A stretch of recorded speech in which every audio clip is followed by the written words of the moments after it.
Hello friends, आज आपण आषाढी एकादशीसाठी शाबू शेअर करणार आहोत। तर हे एकदम सोपी रेसिपी आहे। तर इथे मी शाबू भिजवून घेतलेला आहे। आपल्याला या पद्धतीने शाबू भिजवायचा आहे, एकदम सुटसुटीत। याला जास्त पाणी टाकल्यानंतर हे चिकट होतं, तर या पद्धतीने आपल्याला शाबू भिजवून घ्यायचा आहे।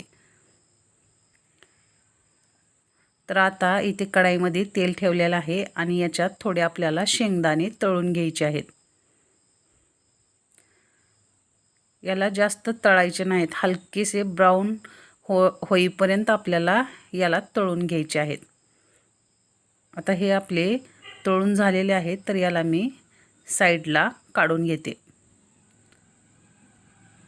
तर इथे आता त्याच तेलात थोड्या हिरव्या मिरचीचे तुकडे आपण त्याच्यात ॲड करू। तुम्हाला जर आवडत असतील तर तुम्ही हिरव्या मिरच्या टाका, नाहीतर लाल मिरची पण तुम्ही टाकू शकता।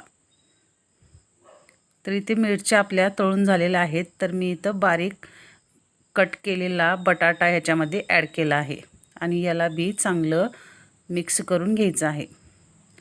आता याच्यात थोडंसं आपल्याला मीठ टाकून याला 2 मिनिटासाठी झाकून शिजवायचं आहे। आता हे थोडं लाल होण्यासाठी आपल्याला झाकून शिजवायचं आहे। हे बघा, या पद्धतीने आपलं बटाटा लाल झालेला आहे। आता याच्यात आपल्याला शाबू टाकायचा आहे आणि एकदम व्यवस्थित हलक्या हाताने आपल्याला मिक्स करून घ्यायचं आहे।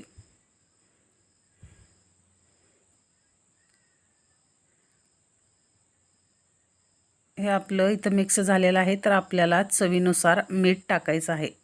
आता इथं मोठं कूट टाकलं होतं, ते व्हिडिओज माझ्याकडून स्किप झालेलं आहे। आपण थोडं मोठं कूट टाकायचं आहे शेंगदाण्याचं। तर इथे तळलेले शेंगदाणे वरून मी ॲड केलेले आहेत। हे बघा फ्रेंड्स, एकदम सुंदर आणि सोपी रेसिपी आषाढी एकादशीसाठी बनवली आहे। तर तुम्हाला जर ही रेसिपी आवडली असेल तर माझ्या चॅनलला लाईक, शेअर, सबस्क्राईब करा, जेणेकरून असे नवनवीन व्हिडिओ मी तुमच्यासमोर आणत जाईल। हे बघा किती सुटसुटीत आणि मस्त आपला शाबू बनवून तयार झालेला आहे।